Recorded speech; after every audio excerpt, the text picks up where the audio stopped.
سارے اعضا ہو اکٹھے تو بدن بنتا ہے، سارے اعضا ہو اکٹھے تو بدن بنتا ہے، پھول سے پھول ملے جب تو چمن بنتا ہے۔ بولیے سبحان اللہ۔ پھول سے پھول ملے جب تو چمن بنتا ہے، حرف و آواز کی ترتیب یہی کہتی ہے، حسن جب معراج کو پہنچتا ہے تو حسن بنتا ہے، حسن جب معراج کو پہنچتا ہے تو مولا حسن بنتا ہے۔ حسین قائد اعظم ہے حق پرستوں کا، مولا حسین قائد اعظم ہے حق پرستوں کا، جو مانتا نہیں شخص وہ دل کا کھوٹا ہے۔ حسین قائد اعظم ہے حق پرستوں کا، جو مانتا نہیں وہ شخص دل کا کھوٹا ہے۔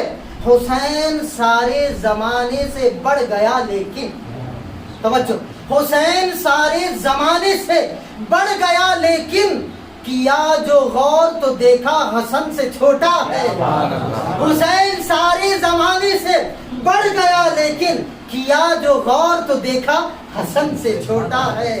اور اعلیٰ حضرت فرماتے ہیں، وہ حسن مجتبی سید الاسخیاء، وہ حسن مجتبی سید الاسخیاء، راکب دوش عزت پہ لاکھوں سلام، راکب دوش عزت پہ لاکھوں سلام۔ حضور سرکار امام عالی مقام سیدی و سندی و مرشدی و آقائی و مولائی و جدی حضرت سیدنا سرکار امام حسن مجتبی رضی اللہ تبارک و تعالی عنہ، سرکار مولا کائنات کے بڑے شہزادے، بڑے فرزند اور آقا کریم علیہ السلام کے بڑے نواسے۔ ان کا تعارف یہ ہے کہ یہ بڑے نواسے ہیں۔ جب سیدہ کائنات حمل مبارک سے تھیں تو بتایا جاتا ہے، سیدہ کائنات فرماتی ہیں کہ جو عام عورتوں کے ساتھ معاملات ہوتے ہیں دوران حمل، وہ تکلیف ہونا، وہ پریشانی ہونا، وہ ناپاکی ہونا، نجاست ہونا، یہ عام عورت کا خاصہ ہے، ٹھیک ہے۔ سیدہ فرماتی ہیں کہ جب میں حمل سے تھی تو عام عورتیں جن پریشانیوں میں مبتلا ہوتی ہیں میں ان تمام پریشانیوں سے آزاد تھی، کوئی تکلیف نہیں، کوئی پریشانی نہیں۔ اور روایتوں میں آتا ہے جب مولا حسن یا مولا حسین دونوں کی جیسی ہی ولادت ہوتی ہے، سیدہ کائنات فوراً غسل فرما کر مصلی پر کھڑی ہو جاتی ہے۔ یہ باقی کا عالم ہے اہل بیت نبوت اطہار کا۔ جب مولا حسن مجتبی کی ولادت باسعادت ہوتی ہے، سرکار دو عالم صلی اللہ علیہ وآلہ وسلم تاجدار کائنات مکین گنبد خضرا تشریف لاتے ہیں اور اپنے دہن مبارک سے سیدنا امام حسن کے کان میں اذان دیتے ہیں اور حیدر کرار سے کہتے ہیں کہ اے علی ان کا کچھ نام رکھو، ان کا نام رکھو۔ تو مولا کائنات فرماتے ہیں حضور والا آپ کے ہوتے ہوئے میں کیسے نام رکھ سکتا ہوں، آپ ہی نام رکھیں۔ تو سرکار تھوڑی دیر توقف فرماتے ہیں، اتنے میں طائر سدرہ حضرت سیدنا جبریل امین تشریف لاتے ہیں، جبریل امین تشریف لاتے ہیں اور کہتے ہیں یا رسول اللہ بڑے نواسے کی ولادت بہت مبارک ہو، بہت مبارک ہو، اور خدائے ذوالجلال نے حکم فرمایا ہے کہ اس نو مولود کا نام اس میں گرامی حضرت ہارون علیہ السلام کے شہزادے حضرت شبر کے نام پر شبر اور ان کا نام آسمانوں سے حسن اتارا گیا۔ جنت کے پردوں میں یہ نام، اب تک حسن اور حسین کسی کا نام روئے زمین پر نہیں تھا، جنت کے خاص پردوں میں رب ذوالجلال نے اپنے محبوب کے نواسوں کے لیے سوال کر رکھا اور تب کہیں جا کر حسن ان کا نام رکھا گیا۔ یہ حضرت امام علی مقام امام حسین حسن مجتبی رضی اللہ تعالی عنہ کی شان مبارک ہے۔ اور آپ کی کیا شان ہے، اللہ اکبر، جو جو مولا حسین کے فضائل ہیں، کمالات ہیں، ذکر مولا حسین آج گلی گلی ہوتا ہے، گلی کوچے میں ہوتا ہے اور چوک چوک میں ہوتا ہے۔ یہ ان کی شان بھی ہے، یہ ان کا مقام بھی ہے، اپنے بھی ذکر حسین کرتے ہیں، پرائے بھی ذکر حسین کرتے ہیں، ٹھیک ہے نا۔ تو بہرکیف جو جو مولا حضرت حسین مرتضیٰ کے فضائل و مناقب ہیں وہ تمام فضائل و مناقب کے پہلے حقدار مولا حسن مجتبی، سمجھ آ رہی ہے، کیونکہ آپ بڑے بھائی ہیں حضرت مولا حسین کے۔ اور اسی طرح جب حضرت سیدنا امام حسن مجتبی چھوٹے سے تھے، سرکار دو عالم صلی اللہ علیہ وسلم حالت نماز میں ہوتے تو آ کر دوش مبارک میں بیٹھ جاتے تھے، گردن پر بیٹھ جاتے تھے، پیٹھ پر آپ سوار ہو جاتے تھے۔ ارے اگر آپ سرکار چاہتے تو اٹھا کر بٹھا دیتے اور نماز کو کنٹینیو کرتے، مگر سرکار کو اپنے نوازوں کا پشت پر بیٹھنا اس قدر پیارا تھا کہ نوازوں کو اتارنا گوارا نہ کیا، اگرچہ کے سجدے طویل ہوتے ہیں تو ہو جائیں، اگرچہ کے سجدے طویل ہوتے ہیں تو ہو جائیں۔ یہ حسن مجتبیٰ اور حسین مرتضیٰ کی شان ہے، اور حسن مجتبیٰ کی وہ شان ہے، حسین مرتضیٰ کی وہ شان ہے۔ ہمارے ہاں کوئی نو مولود بچہ پیدا ہوتا ہے تو ہم پہلے مٹھاس کے لیے اسے شہد چکاتے ہیں، مگر ان نوازوں کی شان کو دیکھو، انہوں نے شہد کو نہیں چکا بلکہ اپنے نانا کی زبان کو چکا ہے، اپنی نانا کی زبان کو چوسا کرتے تھے۔ یہ سرکار امام حسن مجتبیٰ رضی اللہ تعالیٰ عنہ اور حسین مرتضیٰ کی یہی شان ہے۔ اللہ اکبر۔ ایک مرتبہ آپ دیکھیں حسن مجتبیٰ، آج آپ کی شہادت کا دن ہے اور یہ بڑی خوشی کی بات ہے۔ اکثر مولا حسن کا تذکرہ جو ہے برسر ممبر پر ہوتا رہتا ہے، لیکن جس حساب سے امام حسین کا ہوتا ہے اتنی زور و خروش سے نہیں ہوتا۔ بہرکیف میں بڑی مبارکباد پیش کرنا چاہوں گا حضرت کو اور آپ تمام حضرات کو کہ آج عین شہادت مولا حسن مجتبیٰ کے وقت ہم تمام حضرات یہاں حاضر ہیں۔ مولا حسن مجتبیٰ ہماری شفاعت فرمائے، ہم پر توجہ فرمائے اور ان کا فیضان ہم پر جاری۔ اللہ اکبر۔ ایک مرتبہ دیکھیں، آپ کو سید الاسقیاء کہا جاتا اور اخلاق و کردار دیکھیں۔ ایک مرتبہ آپ کی زوجہ کے ساتھ آپ کی کچھ انبن ہو گئی، بات طلاق تک پہنچ گئی۔ اخلاق دیکھیں۔ امام حسین مرتضیٰ جو آپ کے چھوٹے بھائی ہیں وہ کہنے لگے بھائی جان کیا معاملہ ہے، ذرا بتائیں تو صحیح کہ بھابھی کے ساتھ کیا معاملہ ہوا ہے، اور کیا ہوا کہ وہ اتنے غصے کی حالت میں مائکے چلی گئی اور دوبارہ آنا نہیں چاہ رہی اور بات طلاق تک پہنچ گئی ہے۔ تو سیدنا امام حسن مجتبیٰ فرماتے ہیں، قرآن مجید کی آیت پڑھتے ہیں جس کا ترجمہ یہ ہے کہ اے حسین کیا تم نے قرآن نہیں پڑھا؟ اب دیکھیں سمجھانے کا انداز دیکھیں، فرماتے ہیں کیا تم نے قرآن نہیں پڑھا؟ قرآن میں رب ذوالجلال فرماتا ہے تمہاری عورتیں تمہارا لباس ہیں اور تم اپنی عورتوں کا لباس ہے یا نہیں؟ تو میں کیسے گوارا کروں؟ میرا رب حکم دے رہا ہے کہ تم اپنی عورتوں کا لباس ہو، تمہاری عورتیں تمہارا لباس ہیں، تو میں کیسے ان کے عیبوں سے پردہ اٹھاؤں؟ میں اس بارے میں کچھ نہیں کہوں گا، میں اس بارے میں کچھ نہیں کہوں گا۔ تو حضرت مولا حسین اٹھے اور بڑے بھائی کے ہاتھ کو بوسہ دے کر فرمایا قرآن تو میں نے بھی پڑھا تھا لیکن اس کی تفسیر مجھے آج سمجھ میں آئی، اس کی تفسیر مجھے آج سمجھ میں آئی ہے۔ اللہ اکبر۔ ایک وقت آیا طلاق ہو گیا، اس زوجہ کے ساتھ طلاق ہو گیا۔ اب امام حسین پھر پہنچے، چھوٹے بھائی تھے ایک ہی ساتھ رہتے تھے، پوچھنے لگے بھائی جان امام عالی مقام اب طلاق تو ہو چکا ہے، اب تو بتا دیں کہ وجہ کیا تھی۔ اب امام حسن دیکھے فرماتے ہیں اٹھتے ہیں اور اپنے بھائی امام حسین کی پیشانی کو بوسہ دیتے ہیں اور فرماتے ہیں کہ میرے پیارے بھائی جس وقت وہ میرے نکاح میں تھی اور میرے ارد گرد رہتی تھی، مجھ پر حلال تھی، اس وقت میں نے اس کے عیبوں سے پردہ نہ اٹھایا، اب تو وہ غیر محرم ہو چکی ہے، اب میں کیسے بیان کروں؟ میں کس کے عیبوں کو کیوں بیان کروں؟ یہ اہل بیت نبوت اطہار کے اخلاق تھے۔ امام حسین کہنے پر مجبور ہو گئے، قرآن مجید کی جو روح تک امام حسن پہنچے ہیں میں بھی وہاں تک نہیں پہنچ پایا۔ یہ اہل بیت نبوت تھا، اسی لیے تو سرکار نے فرمایا نا کہ میں تمہیں دو بھاری چیزیں چھوڑے جا رہا ہوں، ایک قرآن اور ایک اہل بیت۔ یہ ہے اس کا مفہوم کہ قرآن اگر تھیری ہے تو اہل بیت اس کا پریکٹیکل ہے۔ ہم صرف قرآن کو پکڑیں گے اہل بیت کو چھوڑیں گے تب بھی گمراہ ہوں گے، اور اہل بیت کو پکڑیں گے قرآن کو چھوڑیں گے تب بھی گمراہ ہوں گے۔ کامیابی فقط مسلک اہل سنت میں ہے کہ ایک ہاتھ میں قرآن ہے تو دوسرے ہاتھ میں اہل بیت کا دامن ہے۔ سمجھ آئی بات؟ یہ حسن مجتبیٰ کے اخلاق تھے۔ ایک مرتبہ اچھا اب دیکھیں صحابہ کا کیا معاملہ ہوا کرتا تھا۔ امیر المومنین امام المتقین سیدنا سرکار فاروق اعظم رضی اللہ تبارک و تعالی عنہ دور خلافت میں ہے، میٹنگ کچھ چل رہی ہے۔ میں سرسری طور پر کہہ رہا ہوں، وقت زیادہ ہوتے جا رہا ہے، آپ لوگوں کو بھی شاید بھوک لگ رہی ہوگی، گفتگو کو آگے بڑھاتے ہیں کہ امیر المومنین جو ہیں وہ کسی میٹنگ میں مصروف تھے، کسی کو اندر آنے کی اجازت نہیں تھی۔ بڑی پیاری روایت، صحابہ کس قدر اہل بیت سے محبت فرمایا کرتے تھے، یہ ہم سے پوچھو ہم اس کا کھول کر جواب دیں گے۔